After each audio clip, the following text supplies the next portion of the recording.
Hello Goblins, it's Chris, Eldritch Pipes, with a tobacco review. I realise in the past I've done several Seattle Pipe Club blend reviews, but I haven't done arguably their most famous blend. So today I'm going to rectify that with a review of Mississippi River,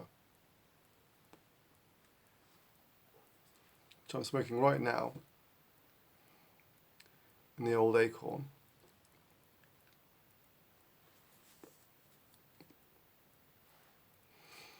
Before I get into the review though, I've got a new tamper coming out. You're probably already familiar with the Herbert West ones. We thought we'd switch it up and try something different. So we now have a Cthulhu Tentacle tamper.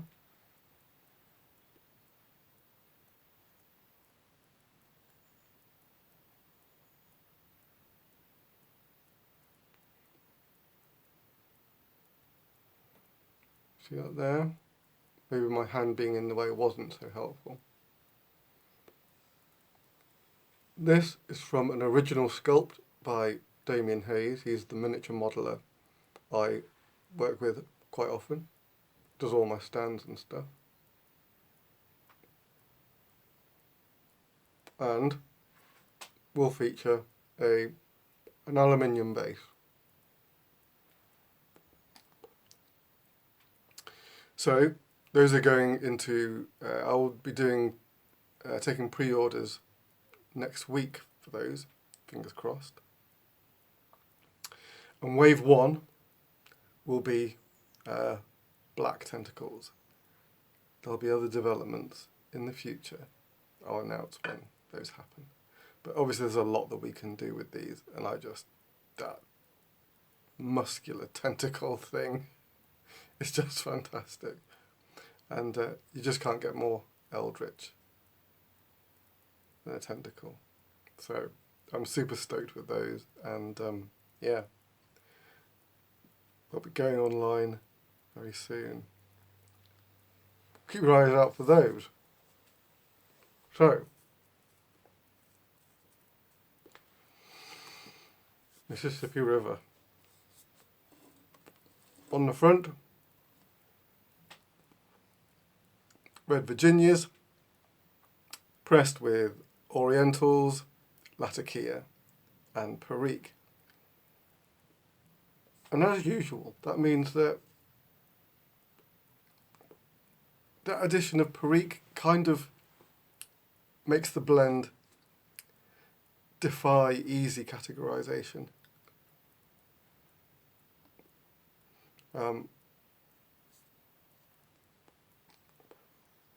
Without it, we would have had a English/Balkan, but a Perique kind of throws it off.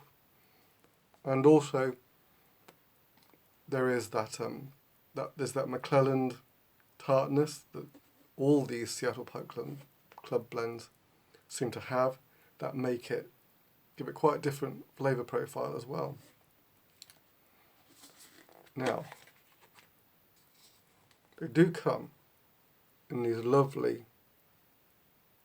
crumble cake flakes.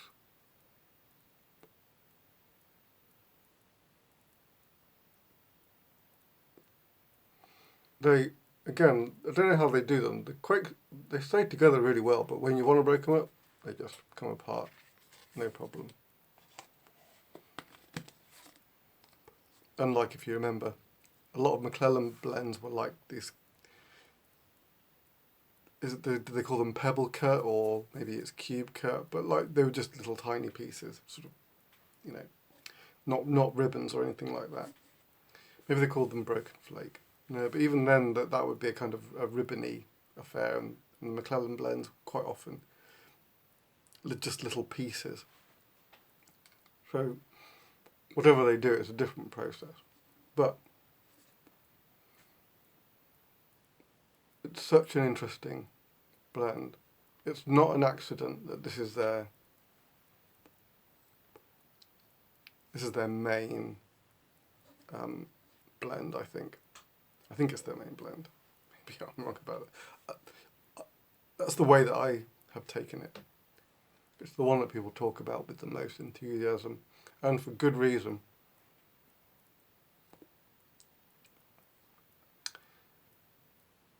They haven't thrown the kitchen sink at it like they normally do, so there's no mention of Burley's or Cavendish in here. The smoke is quite light. It's there, but it's not like big plumes and clouds like you get with like the oilier tobaccos, like the Burleys and Cavendish. They often like give you those big clouds.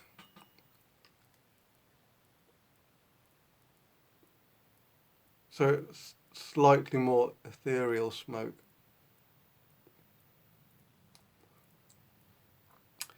You get that fruity tartness.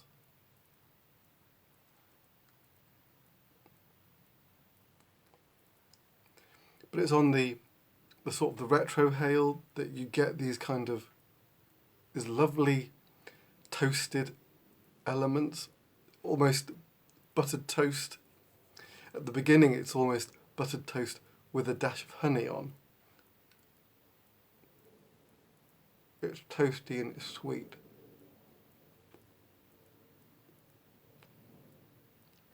Not in a artificial topping way, but in a natural tobacco way.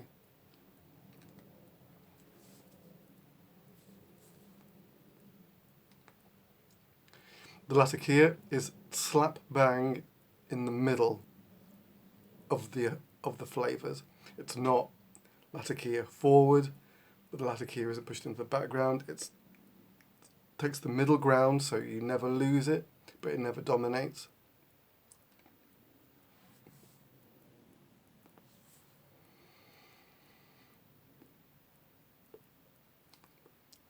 And the Perique just it adds a slightly earthy edge to it. Just Virginias and Latakias can have things be a little bit too top notey, lacking a little depth. The Perique adds a little depth.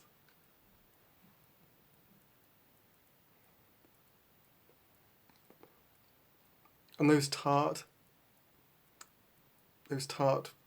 notes really keep the whole thing chugging along. It's a vibrant blend.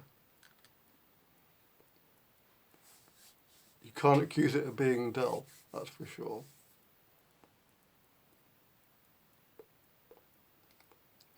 I think probably what you can say about the Seattle Pipe Club blends is that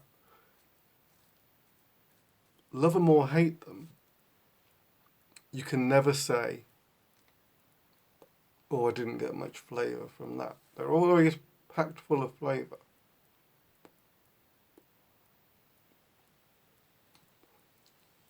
I wonder if that's their mantra, you know.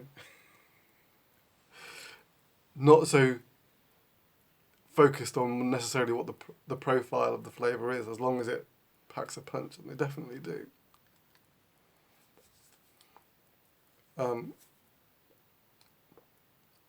Because plum pudding sits underneath this one, I would think, in terms of like full-on flavour. I like plum pudding a lot. This bears some relationship to plum pudding. The plum pudding is a bit more straightforward. This is a little bit of a wilder ride. It's a complex blend. There's a lot going on.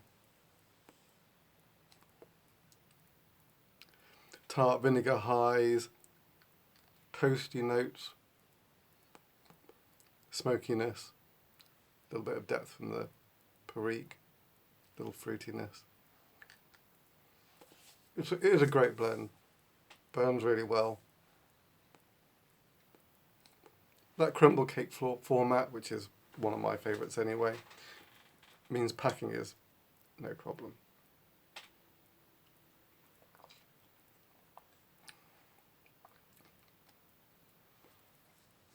And it's just a full 10 stars. 10 tentacles this gets. You should always have it in your rotation. And I know that as soon as I run out, I say to myself, I must get some more. Now,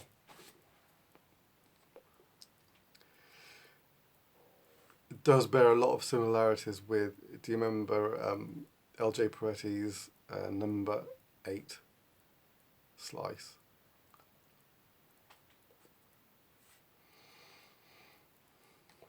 One day I will taste test them together to see just how close they are. My memory says very close.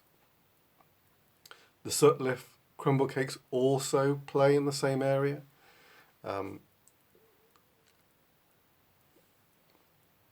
They're vapor on one side and they're number 1 English on the other. Maybe if you blended those two together, you would get Mississippi River. Who knows? But I do enjoy all of those blends. And is Mississippi River the king? It might be.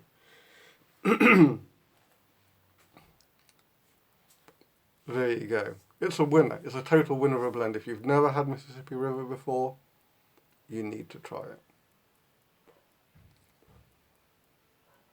Okay. That is my review for Mississippi River. I hope I don't have to say Mississippi River for a while, especially with a pipe in your mouth. Alright. Take it easy. See you soon. Till next time, have a good one. Ta-da.